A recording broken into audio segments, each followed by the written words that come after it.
ভালোবেসে ১৯৮৭ সালে সুনিতা আহুজার সঙ্গে গাঁটছড়া বেঁধেছিলেন বলিউড অভিনেতা গোবিন্দ। বিগত ৩৭ বছর ধরে সংসার জীবনে পথ চলছেন তারা।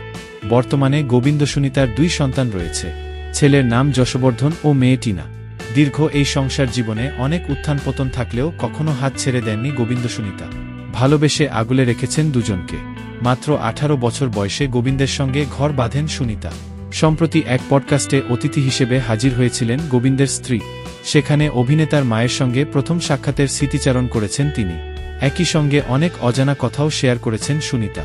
গোবিন্দের স্ত্রী বলেন, আমার বয়স যখন ১৮ বছর তখন বিয়ে করি আমরা খুবই কম বয়সে বিয়ে করেছি, কারণ তার মায়ের অনেক বয়স হয়ে গিয়েছিল। গোবিন্দ তার মায়ের ছোট সন্তান। গোবিন্দর মা ছেলের বিয়ে দিয়ে নাতিনাতনির মুখ দেখতে চাচ্ছিলেন। জানা গেছে, বিয়ের আগে স্কার্ট পরতেন গোবিন্দের স্ত্রী, কিন্তু বিয়ের আগে হবু শাশুড়ির সঙ্গে প্রথম দেখা করার সময় শাড়ি পরেছিলেন, যে কারণে ভীষণ রাগ করেছিলেন গোবিন্দ। যদিও পরে অবশ্য স্বামীকে বুঝিয়ে নেন তিনি। ঘটনাটির বর্ণনা দিয়ে সুনিতা বলেন, আমি মিনি স্কার্ট পরতাম, কিন্তু যেদিন গোবিন্দর মায়ের সঙ্গে প্রথম দেখা করি সেদিন প্রথমবার শাড়ি পরেছিলাম, এজন্য আমার স্বামী রাগ করতে। তিনি আরও বলেন, সে সময় আমি তাকে বলেছিলাম, আমি বান্দ্রা, মুম্বাই থেকে এসেছি, তুমি এসেছ ভিরার, মহারাষ্ট্র থেকে। সিনেমার নায়িকারা ছোট কাপড় পরলে চলে, কিন্তু ঘরের বউয়েরা পরলে চলে না। আমার এ কথা শুনে গোবিন্দ বলেছিল, আমার মা জিতেছেন।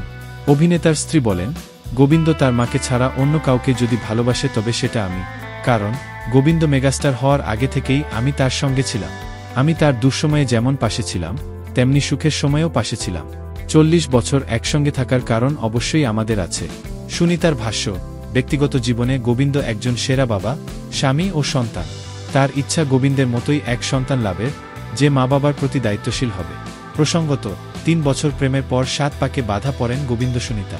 এরপর আরও ৩৭ বছর কাটিয়ে দিয়েছেন এক ছাদের নিচে। সব মিলিয়ে পথচলার সময় ৪০ বছর পূর্ণ হয়েছে তাদের।